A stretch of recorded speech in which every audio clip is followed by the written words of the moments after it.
Hello everyone, our team is Team No Name, and we have made a game, Java-based game in Greenfoot. The name of the game is Clash in Classroom, and the approach is that there will be a fighter and an opponent, and the fighter will throw a paper ball at the opponent, and there will of course be a scoreboard, and the number of paper balls will be limited. So we have created this project using design patterns, and now we'll walk through how each feature is implemented.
So this is the main screen of our game, and on the main screen of our game we have two different buttons performing different actions, which is instruction button and a fight button. And on instructions page we have back button, and so we have a total of three buttons, and we need to perform different actions on a hit of that particular button.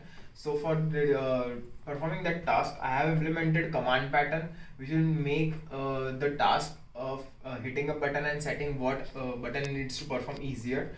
So for that I have created, can you switch to class diagram?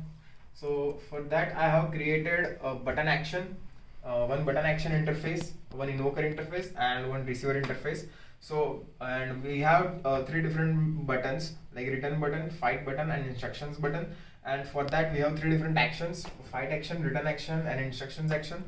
And whenever a person hits a button, if he hits a fight button, it will call hit button method, and in hit button it will set that the user has hit a fight button. So we have to redirect the user to the main game screen where he starts playing.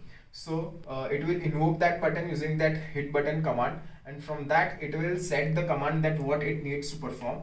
And we have do action method, which will be performing different actions on clicking different buttons. So we have a single method do action which will be performing different actions on click of fight button, instruction button, and back button.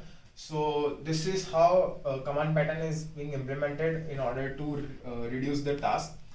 Whenever now we click on a fight button, so user has a particular number of balls. Here we have set number of balls to 7. So and I have to check whether the user still has a ball left. So if he has a ball left, then only the fighter must be throwing a ball. Otherwise, he won't throw any balls. So for this, I have implemented state pattern. So state pattern makes the task easier. That I have to only check whether the user still has a user still have a ball left in his hand or not. So for that, I have created one state interface. Can you go to class diagram? So for that I have created one state interface which has a method throw paper.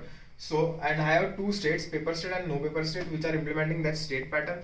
So whenever a fighter throws a ball, it will first go and check that how many number of balls are still left.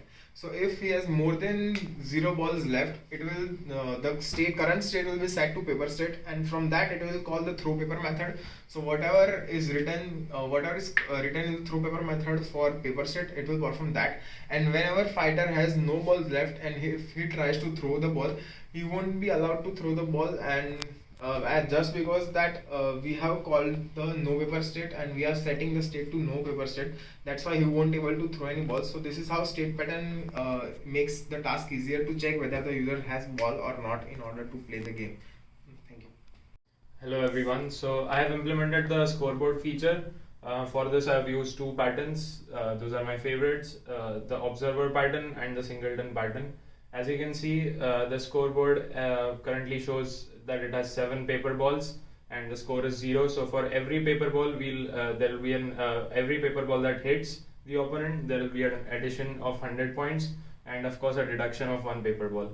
So when we hit a paper ball, the scoreboard changes, and the paper ball also hit the opponent. So that is how it works, and that is how it reduces.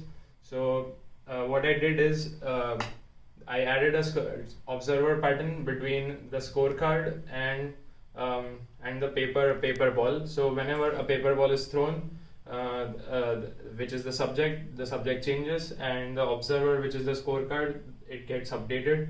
Now our scorecard display, which is the object that we see here, it also observes the scorecard. So whenever the scorecard gets updated, the scorecard display also gets updated along with it.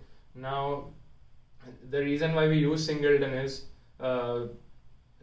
there's only going to be one scorecard and one scorecard display for the entire runtime of the game. So we had to ensure there is only one instance that is being worked on for the whole time. That is why I used singleton pattern. Let's look at the class diagram once. Okay, so we can see the scorecard is a singleton, and also the scorecard display is a singleton.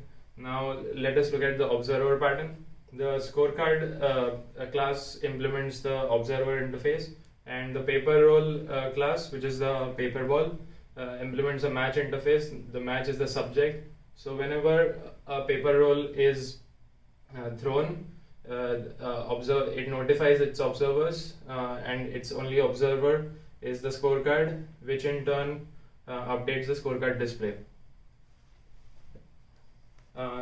Also, I have implemented a feature to add win or lose to the game. So now if we try to, so what happens is you win when you have a score of 500.